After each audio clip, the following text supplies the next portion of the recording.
Finally, the long wait throughout the summer was over, and the return of York City Ladies Football Club, also known as the mighty Minster Belles, to competitive action was imminent. The sun was blazing at the So-Trak Stadium in Tadcaster as the players warmed up for the visit of fierce local rivals Hull City Ladies. Before the game, the team had watched the brave Lionesses of England lose in their World Cup final against Spain, but in no way had it dampened their spirits. They were determined to start this season how they intend to end it, with victory and glory in the beautiful Yorkshire sunshine. The game started at a frantic pace, with both teams starting with confidence and attacking intent, and was only 5 minutes old when the deadlock broke.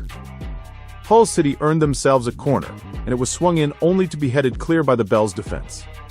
Unfortunately for York, the ball fell to a Hull City Ladies debutante, aptly nicknamed Chloe the Rocket, and she drove the ball sublimely back towards Becky Sidwell's goal from 35 yards out.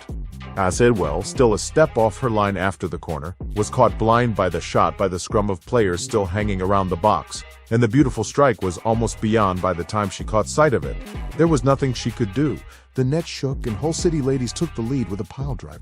Unfortunately, due to one of them flogging 50-50 tickets and the other getting changed out of a lion suit in the car park, our reporters missed both the Hull City opener and the equalizer from York City Dynamo Jones. The good running on the ball of Minster Belles number 7, Ella Duffield, was starting to cause Hull big problems. On one darting run into the box, she earned a corner from a ragged Hull defense. The corner was looped in and headed on before being met by the powerful head of Carly Smith to smash into the Hull net. The Belles had turned it around, from 1 down to 2-1 up in the first 20 minutes of the season. On 20 minutes, the heat in the pitch was getting unbearable. The referee stopped the action for a water break. A few minutes after the water break, a refreshed Linsky nicked the ball from a York defender outside the box and lifted the ball into the net beautifully. The game was all tied at 2 as both teams battled on towards the halftime break. York number 7, Duffield continued to ask a lot of questions of the Hull defense, and 2 minutes into stoppage time before the break, she ran onto a through ball, beating the offside trap. Duffield showed great calm and poise and effortlessly rounded the keeper as she fell to her knees before her. Duffield tapped the ball into the net, making it look easy, and restored the Minster Belles lead, sending the home support into raptures. Folks, it's half-time here at the So-Trak Stadium, as you can see behind us if Tommy tilts the camera up. The players are just going off, hard-fought first half, so all positive at half-time. We'll see you at full-time. You got anything to say? Peace out. At halftime, Jess Holder was replaced by Millie Ash for the Minster Belles. The second half saw the emergence of a more disciplined and determined Hull City side. From kickoff, they battled for every ball and brought a rougher, more physical side to the game. York City began to sit back a bit more, soaking up the pressure and trying to hit quickly on the break by distributing long balls over the top for the forward line to run onto. Millie Ash and Ella Duffield did a lot of chasing in the blazing sun, but most of the balls over the top were overhit and left them too much to do, and immediately returned possession to the opposition to apply more pressure. And after a 15-minute spell of Hull pressure, Symington tried crossing to be blocked by a defender, but her second cross found last season's division top goal scorer Knight to finish at the far post. Hull had equalized, and the game was now 3 goals each. Looking to strike back immediately as they had in the first half, the Belles began to surge forward more, but every time they returned possession to Hull, the orange and blacks looked sharp and hungry. 10 minutes after drawing level, a nice through ball from Linsky sent Knight through again. Sidwell stepped off her line to meet the challenge, but the striker made no mistakes and drove the ball into the bottom corner beyond her reach. York City were behind for only the second time in the game, but the timing was punishing. York boss Steph made a change, taking off Fevers and bringing on Faye Singleton.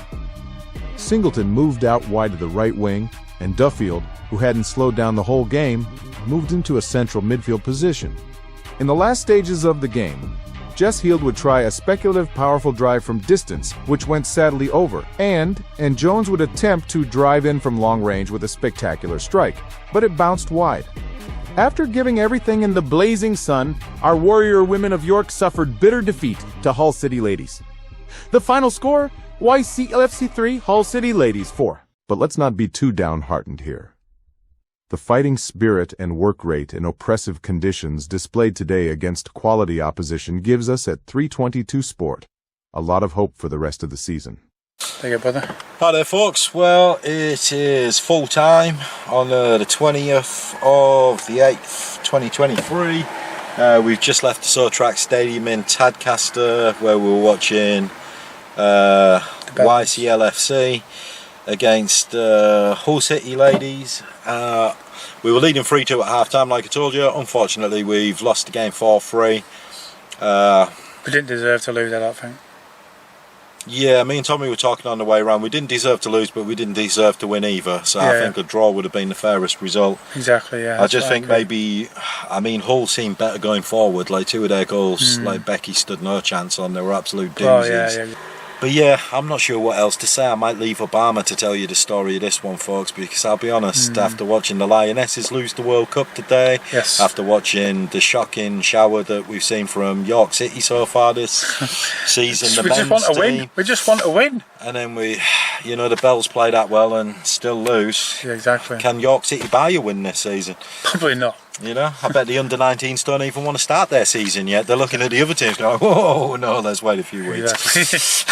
So we'll see you next week, folks. See you next Have time. a good one, and hopefully next week we'll be getting 3 points for the men's, 3 points for the women's, 3 points for Taddy, and why not? Let's give Selby 3 points as well. Exactly. Have a good week, folks. Enjoy the sunshine. We'll catch you next time. Peace out, guys.